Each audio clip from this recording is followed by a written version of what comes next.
उद्धव ठाकरे निवडणूक हरल्यामुळं त्यांची मानसिकता विकृत झालेली आहे। निवडणूक हरल्यावर ते मानसिक दबावाखाली आहे आणि मानसिक दबावाखाली जेव्हा लोक येतात तेव्हा ते विकृतीने बोलतात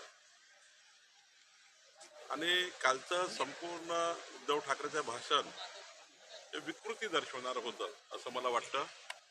त्यामुळं आता महाराष्ट्राची जनता आणि मुंबईची जनता उद्धव ठाकरेंना काही सिरियस घेत नाही, म्हणून ते गरड ओकतायत, गरड ओकू बोलतायत आणि महाराष्ट्राच्या जनतेला कळलं आहे की कोण खरं आणि कोण खोटं। काल त्यांचा पूर्ण रोग शिंदे सेनेऐवजी भाजपवर दिसला, त्यांनी रणनीती ठरवली भाजपला टार्गेट। आता भाजपाच टार्गेट याच्याकरता आहे की 51% मतं घेण्याची क्षमता भाजपा महायुतीमध्ये आहे आणि जेव्हा मोठा पक्ष होतो, जेव्हा क्षमता मोठी असतं त्यांनाच लोक टार्गेट करतात। भाजपाच हा टार्गेट आहे उद्धव ठाकरेंचा, कारण उद्धव ठाकरेला माहिती आहे की भाजपवर बोलल्याशिवाय त्यांना काही त्यांची वाढ दिसत नाही आणि भाजप आता त्या ठिकाणी खऱ्या अर्थाने विकासाच्या भूमिकेमध्ये आहे, विकसित महाराष्ट्राच्या भूमिकेमध्ये आहे। त्यामुळं मला असं वाटतं की उद्धव ठाकरे हे त्या मानसिकतेत बोलत आहेत।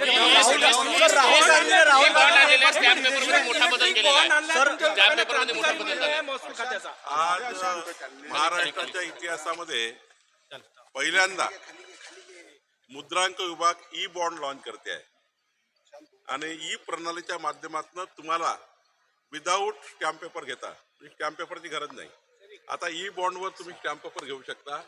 राज्यातला हा सर्वात मोठा ऐतिहासिक निर्णय आहे। माननीय मुख्यमंत्री देवेंद्र फडणवीसचं सरकार, आमचं सरकार ई बॉन्डवर आलेलं आहे, त्यामुळं एक मोठा निर्णय आपण त्या ठिकाणी घेतलेला आहे। राहुल